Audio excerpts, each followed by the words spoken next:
Helicopter লৈ সংখ্যালঘু এলেকালৈ গৈছে মুখ্যমন্ত্ৰী। মুখ্যমন্ত্ৰীক চাবলৈ ধুবুৰীত ৰাইজৰ ভিৰ।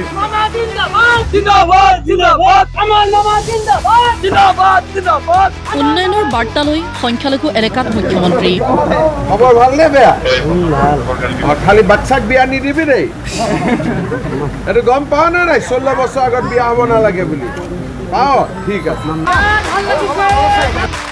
মুখ্যমন্ত্ৰীৰ আগমনক লৈ চাপৰত ব্যাপক উৎসুকতা। তহঁতৰ কি খবৰ কেনেকুৱা?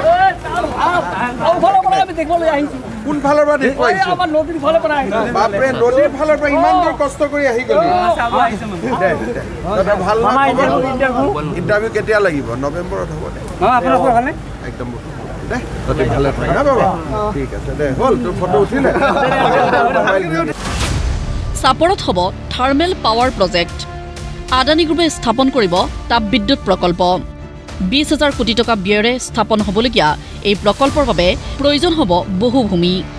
ইতিমধ্যে এই প্ৰকল্পৰ বাবে ভূমি পৰিদৰ্শন কৰিছে আদানীৰ পুত্ৰ জিত আদানীসহ 13জনীয়া এটা দলে। তাৰ পাছতেই সন্তোষপুৰ চৰুৱাবাখৰা অঞ্চলৰ 3500 বিঘা ভূমি পৰিদৰ্শন মুখ্যমন্ত্ৰীৰ। প্ৰাৰম্ভিক অৱস্থাত থকা তাপবিদ্যুৎ প্ৰকল্পটো কাৰ্যক্ষেত্ৰত ৰূপায়ণ হ'লে সংস্থাপন লাভ কৰিব প্ৰায় 10,000 নিবনুৱাই। মই এটাই কথা কওঁ যে ধুবুৰী জিলাত বিশেষকৈ চাপৰত এই যদি পাৱাৰ প্লান্ট আহে, জাগিৰোডত টাটাই যি আনিছে এইটো 27,000 কোটি টকা। চাপৰত যদি পাৱাৰ প্লেণ্ট আনে সেইটো হ'ব 20,000 কোটি টকা। কনষ্ট্ৰাকশ্যন ফেজত 25,000 মানুহ লাগিব আৰু তাৰ পিছত চাকৰি হিচাপে 8-10,000 মানুহ। গতিকে গোটেই চাপৰখনৰ এটা ডাঙৰ পৰিৱৰ্তন হৈ যাব। তেতিয়াহ'লে প্ৰায় 20,000 কোটি টকাৰ ব্যয় হ'ব। কোনোবা জেগাত কবৰস্থান আছে, কোনোবা জেগাত মানুহ বহি আছে, তেওঁলোকক আমি বেলেগ জেগাত মাতি দিম। কাৰো লগত কাজিয়া পেচাল কৰি নহয়, পুনৰ সংস্থাপন দিয়া।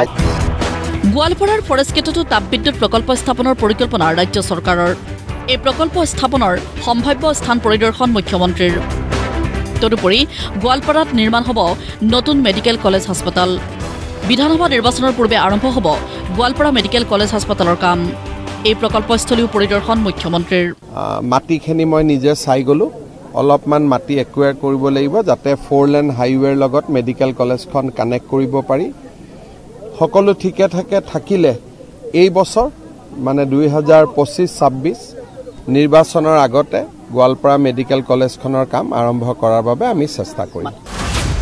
গোৱালপাৰাত যথেষ্ট বনভূমি বেদখলকাৰীৰ কবলত।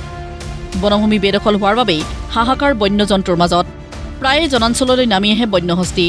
বন্যহস্তী আৰু মানুহৰ সংঘাত নিৰ্মূলৰ বাবে চৰকাৰৰ পৰিকল্পনাৰ কথা ব্যক্ত কৰিলে মুখ্যমন্ত্ৰী ডক্টৰ হিমন্ত বিশ্ব শৰ্মাই। লাহে লাহে ক্লিয়াৰ কৰি গৈ আছো, ক্লিয়াৰ হৈ থাকিব।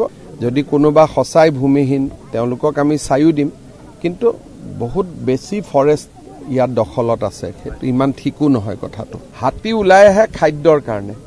যদি আমি হাতীৰ খাদ্যৰ ব্যৱস্থা কৰিব পাৰোঁ তেতিয়াহ'লে তেওঁলোকে হাতী মানুহৰ সংঘাতটো নহয়গৈ। সোলাৰ ফেন্সিঙো কৰা হৈছে আৰু কিছু নেপিয়াৰো গ্ৰাছ ৰুব লাগিব, আমি পৰিকল্পনা কৰি আছো। ব্যুৰো ৰিপৰ্ট, প্ৰতিদিন টাইম।